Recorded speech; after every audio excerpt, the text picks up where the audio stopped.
track star at Ohio State. You're obviously a starting linebacker at Florida State.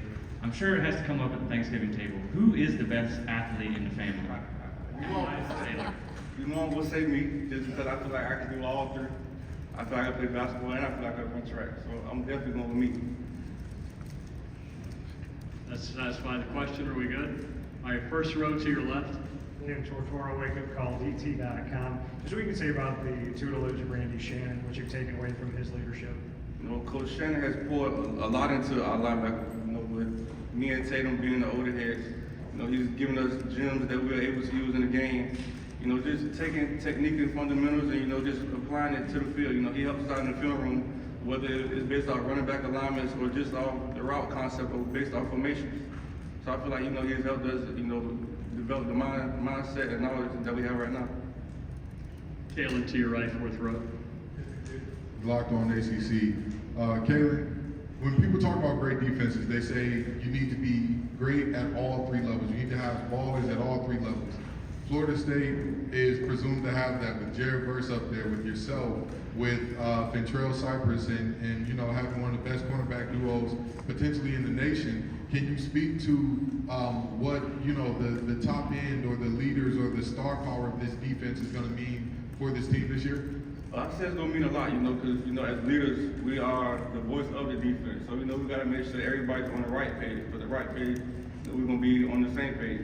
So I feel like, you know, we're on the same page. We're going to get to work together. You know, we get to compete with each other on and off the field. You know, we're going to push each other to be the best each and every day. Whether it's indie drills or whether it's meetings, like, we're going to make sure we get that work in. You know, just to have those people that, you know, up front and in the back end, just I can rely on to where, like, if something happens, I'm definitely counting on them.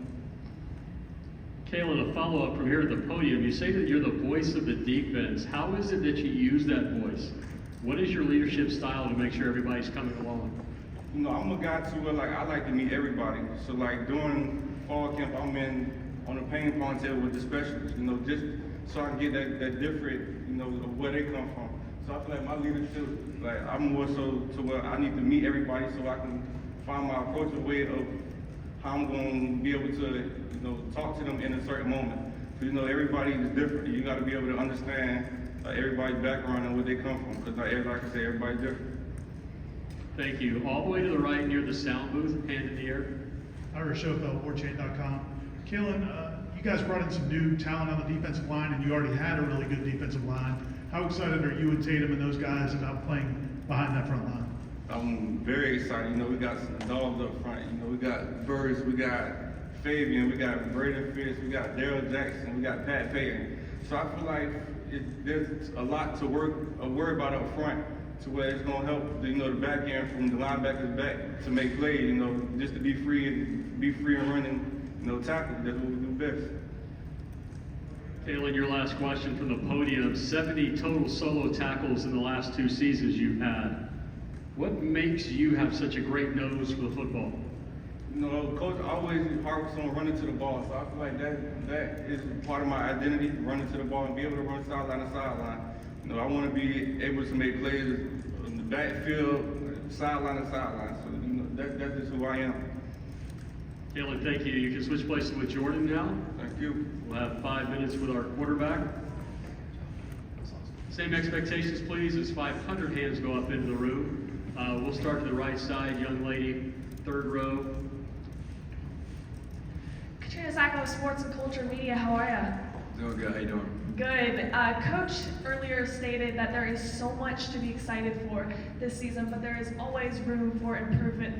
For you personally, what are you most excited for about this season, and what areas of improvement are you hoping to see, progressed upon?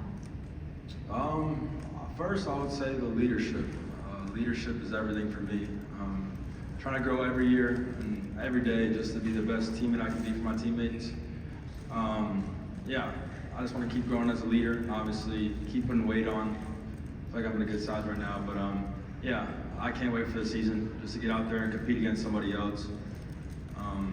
Other than your teammates, I mean, every time I get to run out in Doak Campbell Stadium, that in itself is a dream come true. So I'm so blessed. Jordan, straight up the aisle, gentleman with the glasses. Hey Jordan, Kirk Mediv from the Charlottesville Daily Progress. I'm wondering what makes Johnny Wilson such a good target to throw to? Is it the size, the speed, the combination, ability to get open? How do you kind of sum that up? Yeah, he's 6'7", and can jump pretty good. It's kind of like a cheat code. It's like a creative player on Madden. I always say that. I'm so glad he's on my team. It makes my job a lot easier. Outside of football, Johnny is a tremendous person. Just the way he carries himself every single day is one of a kind. I mean, he always has a smile on his face. Not everything's always going good it's life. Not everything's always going good, but no matter what, he always has a smile. He's the same person every day. Your next question is tucked behind the camera there at about the 7th row. Raise your hand, sir. Thank you. Jordan, Jesse Coger, PlantingSpear.com. Last year was your first full year as quarterback one for Florida State. You were able to go in and play some really big games like beating LSU in the Superdome and things like that. Going into a year where there's a lot of expectations for not only Florida State, but yourself, how do you feel that those experiences last year better prepare you for a season with those lofty expectations? Yeah, we always have to keep the main thing. I always talk about that. There's a lot of expectations, but it's one thing when you get on the field. All those expectations disappear when the ball's kicked off. I mean, we just got to keep the main thing, and go out and give everything we have every single day. I mean, last year there was a lot of learning experiences, a lot of ups and downs throughout the year. I always look back on the NC State game. I mean, that game helped change me as a man and change me as a person and a player. I mean, it made me a lot tougher, and I've learned a lot from that. Yeah, man, you got to take these experiences and turn them all into positives. Jordan, to your left, first row. Jordan, Dan Tortora, wakeupcalldt.com. You spent a lot of time at Florida State there in Tallahassee. What have you taken from your evolution personally, and how would you describe the evolution of this offense in 2023? It's been a journey for sure. It wasn't easy at all. It took a lot of work, and I mean, just bonding with my teammates. We have a great coach and a great coaching staff and all. I mean, they prepare us so well every single week. But yeah, it's been like a roller coaster, and there's been so many ups and downs throughout my career and all the guys' careers at Florida State. And the main thing is the offensive line. I always speak on those guys.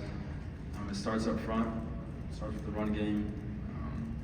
Those guys, they had a lot of criticism, a lot of critics before, and they're quieting down those people a little bit, which is, I'm proud of them. I mean, they work so hard. I like to look over when they're conditioning and they just got their head high and not bending over, man. To your right, 4th row. Kenton Gears with Locked On ACC. I just want to dig a little deeper into you saying the NC State game last year changed you. Why did it change you, and in what ways? What specifically happened that you were like, all right, I can't have this anymore, I need to be better in this way? In what ways did you improve going forward? I mean, when you throw the pick to kind of end the game, it hurts a lot. I mean, you feel like you let everybody down, but at the end of the day, my teammates let me know that they have my back. That was the most important thing. I kind of put it down all on myself, and my teammates did not allow that to happen. So I just feel like, I mean, it made me a tougher person. Obviously, it hurt right after the game pretty bad. I mean, it sucks. But at the end of the day, it's football. You learn from it. And if I was ever put in that position again, I can promise you it would be way different. I think you're the last question. Do we have one or no? First row, you good? Lever KT, CFP Nation. Jordan, I'm sure you were like a kid in a candy store with some of the players you received in the transfer portal, especially with the safety blanket and Jaheim Bell, and also getting Keon Coleman. Can you expound on that a little bit? Yeah. I'll speak on the people that they are first. I mean, Coach Norvell recruits great people before the player. I mean, this team is a really special team. It's very easy to gel with this team. I mean, all you have to do is work hard and be a good person. All those people are really good people. I mean, that's the main thing. It's fun to be on the team with them. It's fun to work with them. But yeah, I mean, their film speaks for itself. I mean, they're a bunch of great players, and I do look forward to throwing the ball to them a lot. Jordan, before we let you go, are our notes correct? Is this your 3rd time here? Yes, sir. I think that's a kickoff record, so congratulations and Thank you. welcome home, right? Thank you. Yes, sir. You can switch places with Jared. Jared will spend about 5 minutes with you. How y'all doing? It's the first one to address the crowd before the crowd addressed him. Well done. Let's start in the back right gentleman in the black shirt. We've talked to him before here during this session. Jared, Jessica over PlantSphere.com. Obviously, it was a huge decision for you to come back this year. Very pivotal for this defensive line. And Florida State's had a run of very successful defensive ends in recent history. Also, Patrick Payton coming up right behind you. Can you just talk about some of the things that led you into that decision to come back, and what are some goals you're hoping personally and as a team to accomplish with this extra season at Florida State? One of the biggest factors in coming back was probably seeing all these other guys come back. Like these two guys right here came back. Coaching staff was back. Fabian Lovett came back. Jerry and Jones came back. Like all these guys came back, key players, and they just kept telling me, they're like, what are we gonna do? And I had like a feeling I was gonna come back. I was like, I'm not done yet here. Like I accomplished what I wanted to. I put myself in conversations where I was able to go high up in the draft, but it wasn't what I wanted to. We still had a lot more as a team to do. But team goals, I don't really have any like crazy goals. Like obviously we want championships, we want to win ACC national championship, but I just want to reach our full potential as a team, because if we do that, the sky's the limit. Jared, first row right in front of you. Sure, Dan Tortora, WakeupCallDT.com. You got asked, why come back this season, but you've had an interesting road to get to Florida State via Albany. Just what you can say about the path that you took and maybe being looked over the first time around and then working toward that opportunity to stand where you stand today. Honestly, it was all just betting on myself. Nobody out of high school I had the opportunity to go to Albany. I'm so thankful that they took a chance on me. Got there, I put in all the work. Then COVID happened. I put in as much work as possible. I let a couple things slip in my personal life that I still would do again just to be able to physically get to where I am today. And then Coach Norvell gave me the opportunity to come here.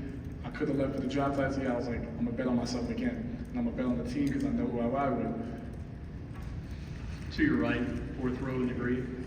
Kenton Gibbs with Locked On ACC. Jared, we all know about your pass rush ability, but the thing that stands out to me when I watch your tape is, especially in the LSU game, your ability to stand up tackles in the running game. How are you as good as you are in that, out of a player that has so much explosiveness and is known for the ability to dip and bend around the edge?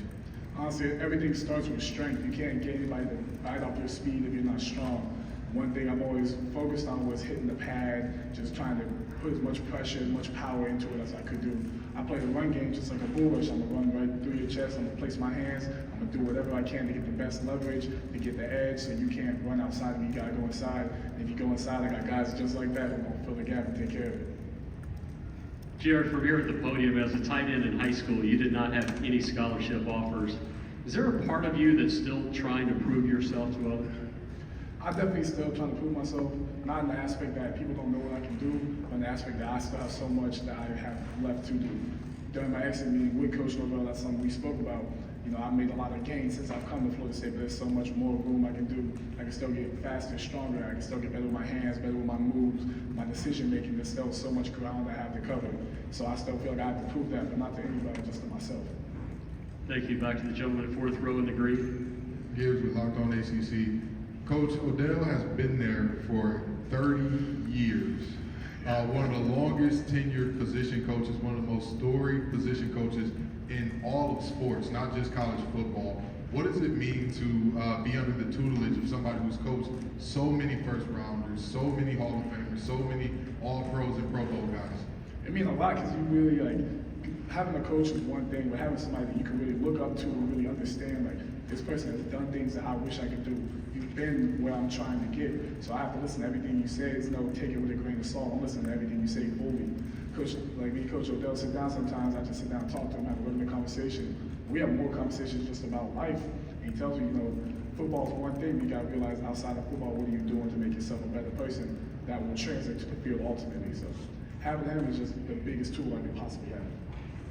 Jared, your last question will come near the sound pit. Gentlemen, all the way to the right, towards the back. Irish Showfell, WarChant.com. Jared, you're known as a talker on the field. Has anybody on offense, either for Florida State or another team, ever got the best of you where you were like, okay, you got me on that one?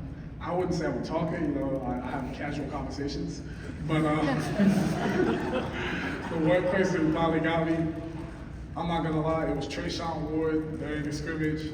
He was running inside, it was an inside play, and I had it cut off, and I'm like, oh yeah, he about to get this. And I went down, and he spun outside of it, and he pointed at me after he spun, and he got away.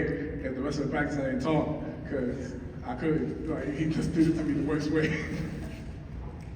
Jared, it's good that you get the last word. Congratulations. Florida State, have a good season.